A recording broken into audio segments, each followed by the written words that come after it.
Bling Finger! What's up, dude? Welcome to the headless tutorial videos. I do have a head. This is what we covered at your first lesson. We have 6 strings. The one closest to you is counterintuitively the 6th. So you want to go through them and play them each 4 times, saying 6, 5, etc. And then you can also do it on the way back. So this gets you all the way to the 2nd, and then the 1st string. And do that coming back as well. And then we talked about the note names. The one closest to you is the low E. Low. The one furthest from you, the 1st string, is the high E. High. Low E, high E. And then in between you have all dogs get bones. A, D, G, B. And the logic of that was that instead of them being linear, like E to F or F to G, they're skipping 4 notes up at a time.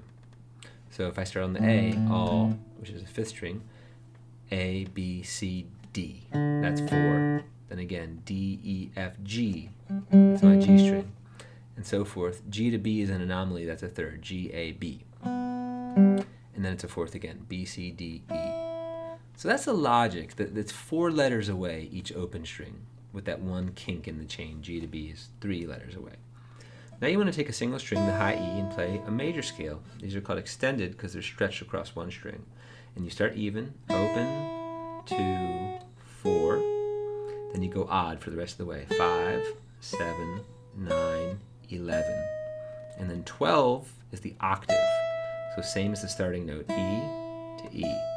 You can try that on each string. B, B, G, G, D, D. It's a good way to train yourself on the open, what the notes are. And then you do the scale in reverse, of course. This applies to all 6 strings, so each time you practice, pick a different string. Or you can focus on the 1st string until you get the hang of it. The other articulations or rhythms that I gave you were each note twice, downstrokes, and you're holding the pick between your thumb and your 1st fingers with a little middle finger support. The point of it should point, the pointy part, toward the string. So each note twice. 1, 2, 1, 2.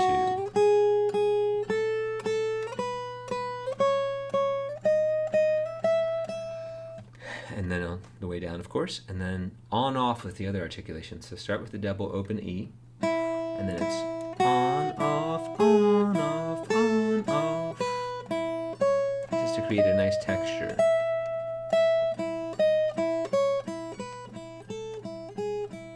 Again, this works on all 6 strings, so don't limit yourself to the 1st string. Then we talked about strumming, so take your right hand and strum all 6 strings with 1 downstroke. When that feels comfortable, this is just a nice even quarter note. Add the up note on the 8th finger. 2, 3, 4, 1. And hold the pick firmly, but not too firmly so that it feels stiff and rigid. It's got to have a little flex. You might feel like you're going to drop it, and that's okay. You'll get used to it over time. Now we're going to go through your 4 chords. You have E minor, so that's 2 fingers, both at the 2nd fret. The A string, 2nd fret, and the D string, 2nd fret. You can strum all 6 strings. Start with your downstroke. When it feels cozy, add the upstroke. And then try to segue between them. Down, down with up. Add your 1st finger to the 3rd string, 1st fret. This will brighten the E up and make it less moody. It'll be E major.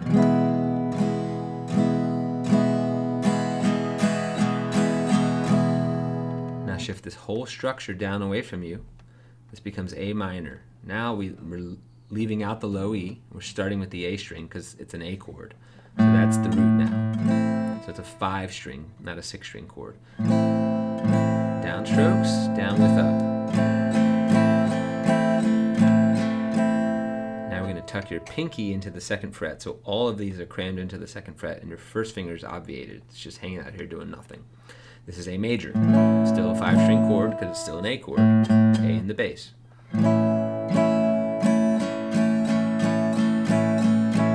So to quickly review, you want to just memorize these shapes. This is all visual in the end. You want to just see the shape and reproduce it with your fingers.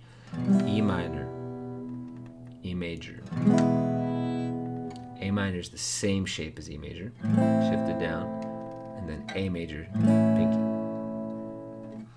That's a chord series, or a chord progression as we call it. And then finally we talked about the riff from Bad. So the riff from Bad starts with the open A string, the 5th string, and then you play that same string at the 3rd fret and use your ring finger, your bling finger. Then you go to the 4th string and you play open 1, 2 with your 1st and 2nd finger. Thumb doesn't get a number because we don't really use it to play, just to hold the guitar. So it's open 3, open 1, 2, open 3, open 1, 2. So you can see that I'm playing the same sequence of notes with a slightly different rhythm the second time, and that makes it sound like Bad.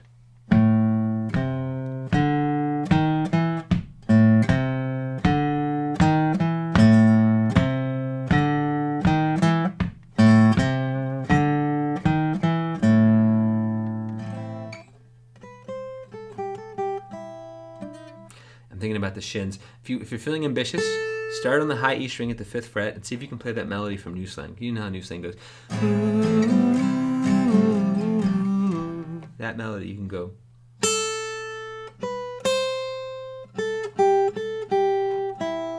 The nice thing about extended scales is you can kind of sound it out by just spatially thinking, oh, it goes up, it goes down. So it goes 5, 7, 8, 5, 3, 5, 3, open, all in the high E. And the next part's a little harder. It goes. Sorry.